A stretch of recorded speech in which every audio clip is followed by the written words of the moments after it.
Hello, Peggy Huston. So, can you hear me? No? Hear me now? Yes. Hear me now? Hello, I'm Peggy Huston, and I am both honored and humbled to be a part of the panelist presentation today. I was asked to talk a little bit about my experience in information technology, where I spent many years of my career, and starting in a time where there weren't very many women in information technology yet. I want to say, first of all, I am a native Bay Area person, and I was raised in Alameda, one of 8 children, and I got to spend several years raising my own children there too as an adult. I'm going to launch into where IT started in my life, which is when I went to college, which wasn't right after high school. I, again, was one of 8 kids, and my family couldn't afford to send us all to college.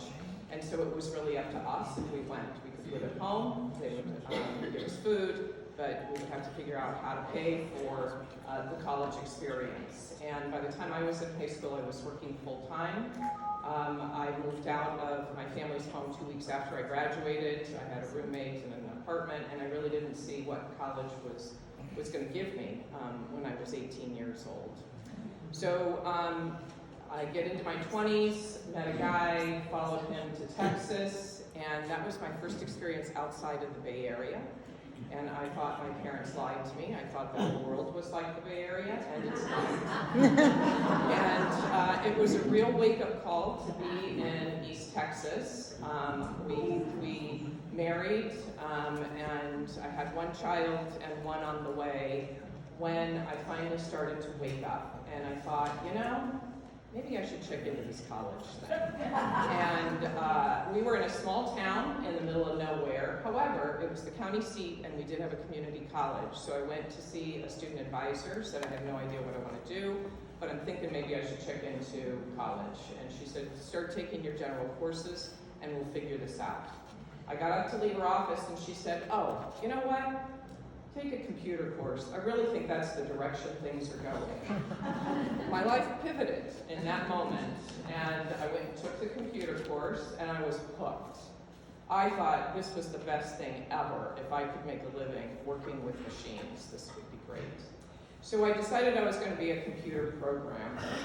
And after a couple of years, I thought, no, I don't think I want to do programming. What I want to do is teach businesses how to use technology in order to achieve their strategic goals. So we ended up moving to New Jersey. My husband took a job in New Jersey, and we moved to New Jersey, and I decided, well, I've got 2 years of school under my belt. I'm going to go get a job now as a system administrator. So I went out and started seeking a system administrator job, and needless to say, most people turned me away. And so I was getting really irritated with this, that they were not intelligent enough to realize I would bring to them. And so I went in for a job interview, and I was meeting with the president, and he looked at my resume, and he looked at me, and he's like, why am I talking to you? What would you do if this system went down? And I said, do you have a set of manuals for that system? Do you have a vendor that you work with? I'm going to memorize those manuals, and I will be best friends with that vendor. And if this system goes down, I'll bring it back up. But you know what's even better? I'm going to know how to keep it up, because really, isn't that your objective? So he sent me to talk to the vice president. And the vice president looked at my resume and said, I don't understand why you're looking for a job. You're married. And I said, well, I've been home with a man and 2 children for several years, and I'm ready for a break. I'd like to work full time. Then he asked, and what are you going to do if you fail? And I said, I don't fail. I have learning experiences, but I don't fail. So I got up and left and thought I'll never see them again, and really, that's okay. However, they hired me, and I started to work with them. And I lucked out. The president he was eager to learn how can he use technology for his business. And I was eager to teach and learn at the same time. So I did a lot of learning while I was there, and a lot of teaching, and made a big difference. I was only there, though, for a year before we moved back to California again. And I started the same thing, going out searching, and only 1 year of experience. I was still getting denied. Now, I question if I'd have been a man that walked in the room with only 1 year of experience, whether I would have been hired or not, but the situation was what the situation was. So I interviewed with a company to be an accounts payable clerk, and in the interview with the CFO, I started telling him how I would add so much value as a system administrator. And he said, I don't have a system administrator job, I have an accounts payable clerk job. And I said, I'll take it. And I'll learn your accounting system so that when I become the administrator, I'll be able to help you even more so. And I did. I worked there for a couple of years before the system administrator left. I don't think I intimidated him, but he left, and I took that job then and continued there. When I realized, though, that the previous system administrator had made more money than I was making, I did confront my boss, CFO, with that. And he said, you know, you don't have the same amount of experience yet. So I waited a year, and then I went back to him again and said, all right, now I do. So now I should be making the same amount of money. And he said, oh, Peggy, you just don't get it. He was supporting a family. And I said, no, you just don't get it. I'm supporting a family too, only he had 2 incomes in his family, and I only have 1, because by then I'd divorced and was raising my children on my own. So I figured out I'd outgrown that company, and I moved on, and then took a job with another manufacturing company that was ready to implement new technology, so it was a good challenge for me. And I was there for several years, implementing many new technologies as they came out at that organization. And I really enjoyed working with that CFO, but then the CFO left and a new one came in. And my annual income at that company, about 1/3 of it was based on bonus. And you know, if you hold the bonus out in front of me, I can do a lot of work. And I did do a lot of work, and that was also 2000. So I did the Y2K transition of that organization's systems into 2000. And the new CFO came in and then said, you know, I don't think we're going to give you your bonus. And I said, yes, you are. But I didn't argue with him. And instead, I went to the group that owned the company and told the investors, you better make sure I get that bonus, or I will figure out how to get the bonus. I'll get help. And they did. They got the bonus, and I thought, I've outgrown this company now too, and I need to move on. And so I took the time to think about not what I wanted to get away from, but where I wanted to go. And I thought, I want something with more purpose than just working for an organization where it's the bottom line. And so I applied at UC Berkeley, and I got a job at UC Berkeley. Now, my thought about going into UC Berkeley was that it would be the state-of-the-art everything, and I was so excited about this. And then I got there, and it's not. It's kind of like moving from the East Bay to Texas. And I thought I wasn't sure where I was, but a lot of opportunity there. So I started in the IT unit that designs and maintains the backbone of their network, the data and telephony. I started with that group, which are the techiest of the techs, and however, there were a couple other women there, and I was impressed with that, so that helped. And then I started to make a shift into project management, and I told my boss that's really what I like doing the most, is managing projects, and would he help me get more involved with projects? And he did, and I really started to build a network then. And I think networking is very important everywhere I worked. Networking was very important. So I started managing projects and asked to be, when a new CIO came in, they were going to have a transition, and I learned who was going to be the transition lead, a woman whom I really wanted to work for. So I went to my boss and asked if he would put in a good word for me to be on the team, and he said, well, you're crazy, Peggy.